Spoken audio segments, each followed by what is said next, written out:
कहानी का शीर्षक है पराठे। दर्शना को स्कूल में हमेशा मैंने सफ़ेद सूट और नीले दुपट्टे में देखा था। छठी क्लास से लेकर 10वीं क्लास तक दर्शना के पास भूरे रंग का एक ही थैला था, जिसमें वह अपनी किताबें और खाना लेकर आती थी। खाने में वह हमेशा डालडा के बने नमक मिर्च के 3 पराठे लेकर आती थी और आते ही अपना डिब्बा धूप में रख देती। लंच टाइम तक उसके पराठे खूब गर्म हो जाते और फिर वह मज़े से बैठकर लंच टाइम में हम सबके साथ खाती। उसके गर्मा गर्म खाने के आगे हमें अपना खाना फीका लगने लगता और फिर हम दर्शना से उसके पराठे का एक टुकड़ा देने की गुहार लगाते। दर्शना का एक पराठा तो हम सबको देने में ख़त्म हो जाता। कुछ दिन बाद वह दूर बैठकर हम सबसे अलग अकेले ही खाने लगी, लेकिन हम भी ढीठ बनकर वहीं पहुंच जाते। अब हम सबके बीच औपचारिकताएं खत्म हो चुकी थी। हमारा स्कूल छठी क्लास से शुरू होता था। प्राइमरी तक की पढ़ाई सब लोगों ने अलग अलग स्कूलों में की थी। दर्शना भी अपने घर के पास के एक प्राइमरी स्कूल में पढ़कर हमारे स्कूल में आई थी। उसके पिता रिक्शा चलाते थे। अब जब भी हम दर्शना से उसका खाना मांगते तो वह हमें घूरने लगती। वह हमेशा यही कहती कि अपनी माँ से कहकर तुम पराठे क्यों नहीं बनवा लेते। एक दो बार मैंने माँ से कहा, लेकिन उनके खाने में वह मज़ा ना था जो दर्शना के खाने में आता। कुछ दिन बाद दर्शन का खाना चोरी होने लगा। बच्चे उसके थैले से निकालकर या ग्राउंड में से टिफिन उठाकर खा जाते, जिसकी शिकायत दर्शना ने कई बार टीचर से भी की। दर्शना के पिता हमारे स्कूल के कुछ बच्चों को रिक्शा पर घर तक छोड़ने का काम करते थे, लेकिन दर्शना गर्मी हो या बरसात, चाहे कितनी भी सर्दी हो, वह पैदल ही अपना थैला उठाकर स्कूल जाती। बारिश के दिनों में उसके पास एक फटी हुई बर्स आती थी, जिसे पहनकर वह आधी सूखी आधी भीगी स्कूल आया करती थी। कई बार तो उसके पिता बच्चों को रिक्शा में लादे उसके पास से गुजर जाते और हम यही सोचते कितने निर्दयी पिता हैं कि अपनी बेटी को यूं इस तरह छोड़कर वह औरों के बच्चों को घर तक पहुंचाने में व्यस्त है। हम कई बार दर्शना से इस विषय में बात भी करते तो वह मुस्कुराकर चुप हो जाती। एक बार दर्शना ज़्यादा भीगने के कारण बीमार हो गई। उस दिन हमने पहली बार उसको अपने पिता की रिक्शा पर बैठकर डॉक्टर के पास जाते देखा था।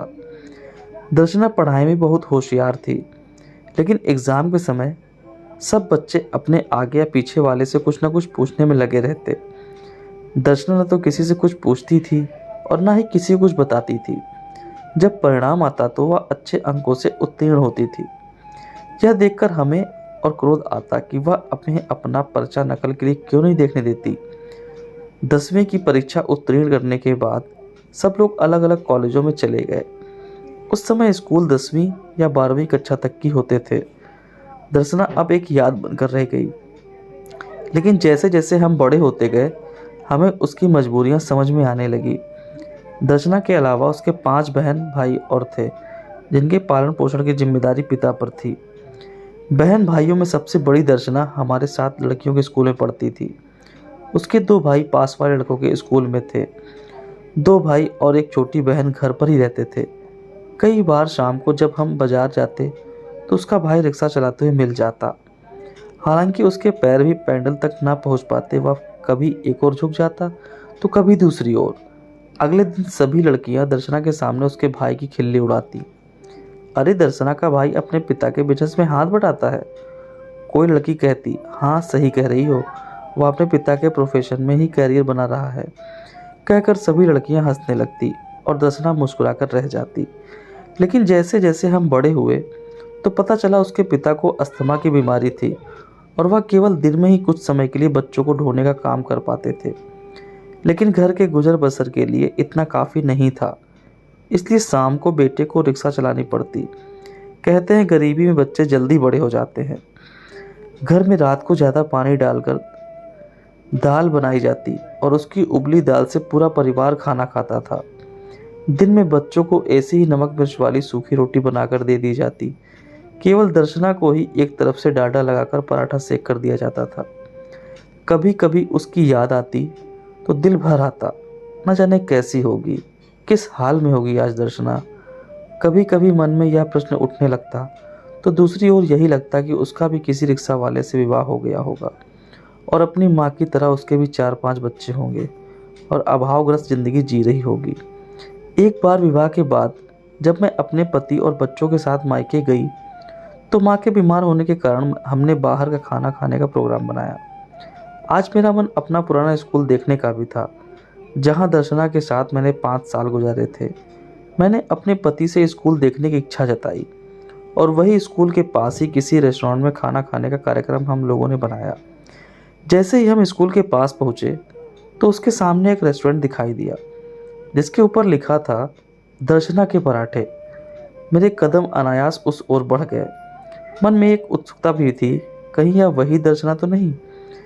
रेस्टोरेंट के अंदर प्रवेश करते ही काउंटर पर खड़े लड़के ने मुझसे पूछा, जी कहिए, मैं आपकी क्या सेवा कर सकता हूँ? मुझे इस होटल के मालिक से मिलना है। मैंने उस लड़के से कहा, मैडम आती ही होंगी, आप उनके कमरे में इंतजार कीजिए। उसने बड़ी विनम्रता से जवाब दिया। मैं और मेरे पति जाकर भीतर बैठ गए। मैडम शब्द सुनकर मेरा शक और पुख्ता हो गया। हो ना हो यह दर्शना ही है।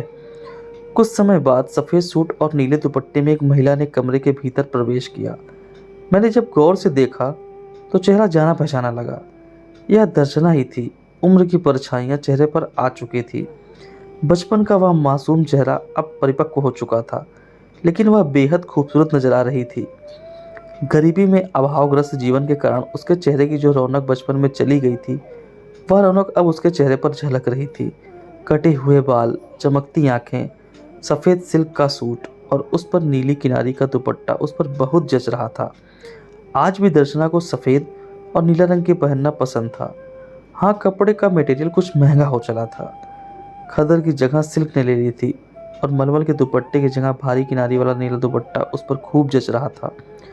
कुछ देर ध्यान से देखने के बाद दर्शना भी मुझे पहचान गई और फिर बड़े गर्मजोशी से मेरे गले लग गई। अरे दर्शना, तुम तो बिल्कुल बदल गई हो। और यह क्या? यह रेस्टोरेंट तुमने कब खोला? स्कूल के बाद की अपनी यात्रा के बारे में कुछ बताओ। मैंने दर्शना से एक ही सांस में कह डाला और फिर अपने पति की ओर इशारा करते हुए मैंने बोला, यह है तुम्हारे जीजा जी मिस्टर सूरज। और सूरज, यह है मेरी बचपन की सहेली दर्शना। हम दोनों सामने वाले सरकारी स्कूल में एक साथ पढ़ते थे। दर्शना ने हाथ जोड़कर सूरज को नमस्कार किया और फिर सामने वाली कुर्सी पर बैठ गई। बताती हूँ, सब बताती हूँ, पहले आप लोग कुछ चाय ठंडा तो ले लो। बोलो क्या मंगवाऊँ? कुछ भी चलेगा, मैंने कहते हुए सूरज की ओर देखा तो उन्होंने भी सहमति में अपना सिर हिला दिया। पर दर्शना, मैं तुम्हारी जीवन यात्रा के बारे में जानने के लिए उत्सुक हूँ। तुम्हारे माता पिता कैसे हैं और भाई बहन क्या करते हैं? मैंने दर्शना से पूछा तो उसकी आंखों में हल्की सी उदासी छा गई। कुछ देर मौन रहने के बाद उसने अपने जीवन के बारे में बताना शुरू किया। तुम तो जानती हो कि पिताजी अस्थमा के मरीज थे। एक दिन जब वे स्कूल के बच्चों को लेकर उनके घर छोड़ने जा रहे थे तो रास्ते में उनको अस्थमा का दौरा पड़ गया और वहीं सड़क पर ही उनकी मृत्यु हो गई। पूरे घर का बोझ माँ और मुझ पर आन पड़ा। माँ आसपास के लोगों के यहाँ झाड़ू बर्तन करने लगी। मैं छोटे भाई बहनों के लिए घर रहकर खाना बनाती एवं देखभाल करती।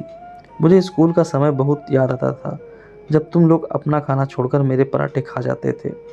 तब मेरे मन में एक विचार ने जन्म लिया कि क्यों ना मैं पराठे बनाने को एक व्यवसाय के तौर पर आरंभ करूं। लेकिन व्यवसाय शुरू करने के लिए पैसों की भी आवश्यकता होती है, जो कि हमारे पास बिल्कुल भी नहीं थे। मैंने अपने स्कूल के सामने सड़क पर ही एक चूल्हा लगाकर यह काम शुरू कर दिया। मुझे आशा थी कि स्कूल में तुम्हारे जैसे बच्चे फिर आएंगे जो मेरे पराठे खाना पसंद करेंगे, और मेरी यह कोशिश कामयाब रही। फिर मैंने तरह तरह के पराठे बनाने शुरू कर दिए और यह मेरे खाने की एक विशेषता बन गई और लोग दूर दूर से आने लगे। धीरे धीरे धंधा चल निकला। मैंने अपने सभी बहन भाइयों को अच्छी शिक्षा देकर सेटल किया, लेकिन स्वयं विवाह नहीं किया। दर्शना की कहानी सुनकर मेरी और सूरज की आंखें भर आई और साथ ही मन उसकी हिम्मत और जज्बे के लिए श्रद्धा में भर गया। चलो आज तुम्हें वही नमक मिर्ची वाले पराठे खिलाती हूँ। आज तुम्हें ना तो चुराने पड़ेंगे ना ही मांगने पड़ेंगे।